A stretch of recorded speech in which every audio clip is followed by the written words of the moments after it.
Good morning and welcome to e-learning classes of St. Michael's Academy Bethian. Students, myself Dr. Janendra and we have the topic Introduction of Economics and Economy of Microeconomics class 11. First of all, we have to define economics.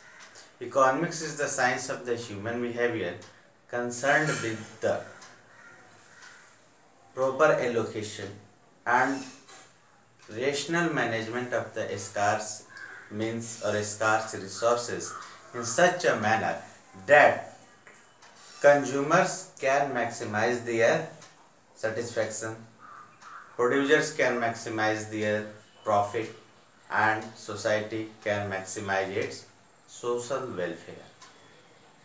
Students, the English word economics comes from the two Greek words ecos and naming. Ecos and naming. Ecos means household and naming means management.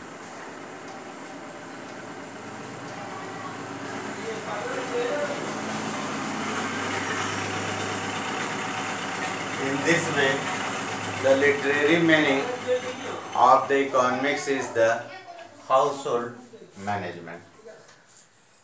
Adam Smith is known as the father of economics. Adam Smith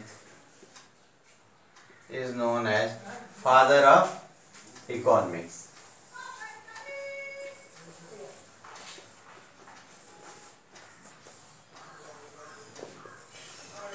Father of economics because he wrote the first systematic book of the economics named Wealth of Nations. Wealth of Nations.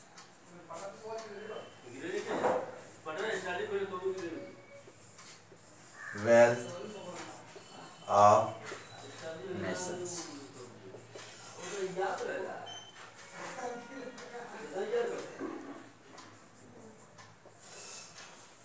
The full name of his book was An Inquiry into the Nature and Causes of the Wealth of Nations, written in the 1776. That's why he is called father of economics.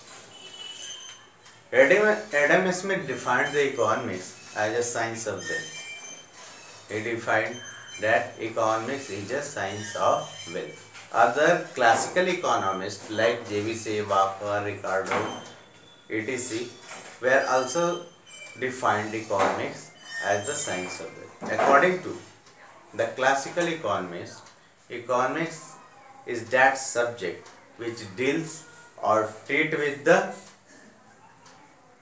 money and wealth, which deals or treat with the generation of the income and wealth.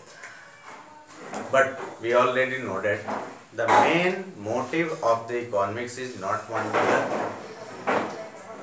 generating money and wealth, but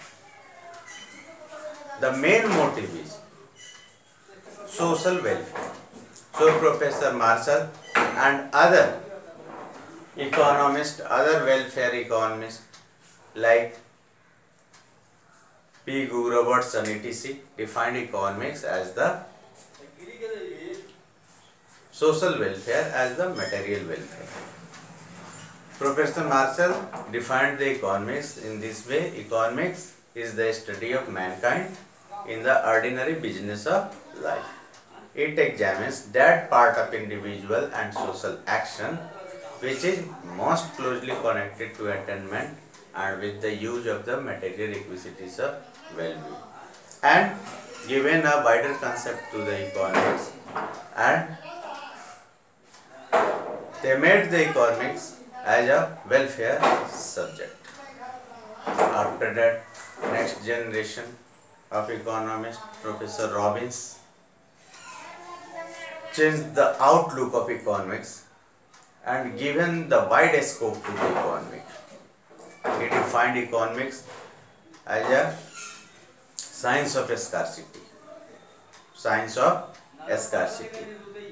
According to Professor Robbins, economics is the science which studies human behavior as a relationship between ends and scarce means which have alternative usage.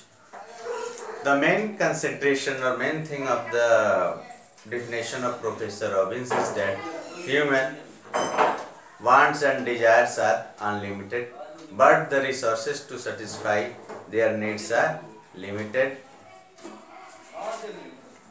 Resources can be put into alternative usage. All the needs are not equally intensive, and economic problem of choice.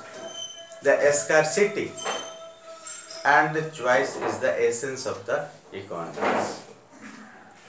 In this way, the Robbins given a wide scope to the economics. After that, Professor Samuelson has defined the economics and included two concepts. First, allocation of the scarce resources, proper allocation of the scarce resources, and the economic development.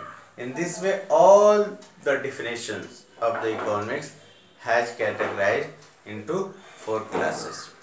First, wealth-centered definitions, or Adam Smith and other classical economist definitions.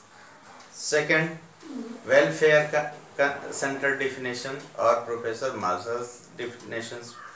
Third, scarcity-centered definition, or Professor Robbins' definition. And fourth, development concerned definition, or Professor Samuelson's definition. But we finally conclude that economics is the science of the human behavior. It is the part of the social science.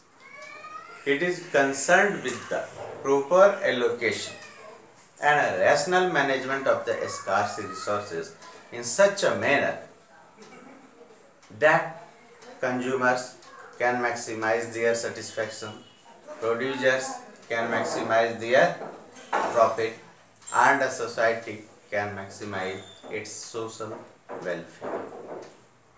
Now in the next video, we will discuss about the economy, scarcity, and how economic problem is the problem of choice. Now watch the next video.